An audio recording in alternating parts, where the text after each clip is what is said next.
കഴിഞ്ഞിട്ടില്ല. മഹർ ഒന്ന് കാണിക്കാവോ? മരിച്ചതിന് ശേഷം സോഷ്യൽ മീഡിയയിൽ നിൽക്കണോണ്ട് തന്നെ ഭയങ്കരമായിട്ട് എനിക്ക് ശല്യങ്ങൾ കൂടുതലാണ്. കാരണം ഞാൻ നമ്പറും കാര്യങ്ങളൊക്കെ ഇട്ടിട്ടുണ്ടായിരുന്നു. നമ്മൾ എന്ത് പറഞ്ഞിട്ടും പോവാണ്ട് പല നമ്പറിന്നും നെറ്റ് നമ്പറിന്ന് വിളിച്ച് ഭയങ്കരമായിട്ട് ഒരാൾ ശല്യപ്പെടുത്തുന്നുണ്ടായിരുന്നു. അപ്പൊ അതിനൊരു തിരിച്ചടിയായിട്ടാണ് ഈ കല്യാണം ഞാൻ കൊണ്ടുവന്നത്. അപ്പൊ ശരിക്കും എന്റെ കല്യാണം കഴിഞ്ഞിട്ടില്ല. ഷൂട്ട് കഴിഞ്ഞ് വരികയാണെങ്കിലോ വൈകി വരികയാണെങ്കിലോ ഒക്കെ പറയുന്നത് വേറൊരു രീതിയിലാണ്.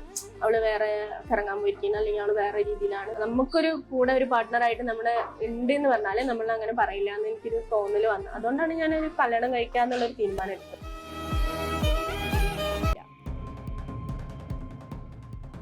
എന്റെ കല്യാണ വിഷയം പറഞ്ഞിട്ട് ഒരു വീഡിയോ ഇട്ടിട്ടുണ്ടായിരുന്നു. പക്ഷെ ഇതാണ് ഹസ്ബൻഡ്, ഇങ്ങനെയാണ് കല്യാണം കഴിഞ്ഞതെന്നൊന്നും ഞാൻ എന്റെ ചാനലിൽ ഇതുവരെ ഇട്ടിട്ടില്ല. ഇത്രയും ബോൾഡായിട്ടുള്ള ഷാജിദ എന്തുകൊണ്ടാണ് ഇത്രയും മോശപ്പെട്ട ഒരു തീരുമാനത്തിലേക്ക് പോയത്?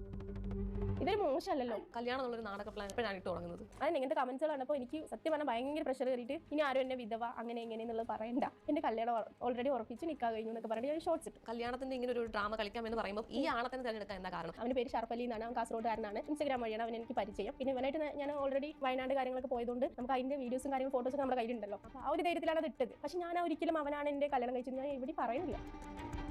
ഈ വയനാട് എന്തിന്റെ പ്രൊമോഷൻ പോയതാ? വയനാട് ഞങ്ങൾ ഒരു പാർക്കിലേക്ക് പോയതാണ്. അപ്പം എന്ത് പ്രൊമോഷൻ ആയിരുന്നു അവിടെ? അതിന്റെ പാർക്കിന്റെ ആ ഒരു ഇത് അത് ഷാജിദയുടെ യൂട്യൂബിൽ ഇട്ടിട്ടുണ്ട്. അതൊന്ന് കാണിക്കാൻ പറ്റുമോ? കാരണം നമ്മൾ ചില കാര്യങ്ങൾക്ക് വ്യക്തത വേണമല്ലോ.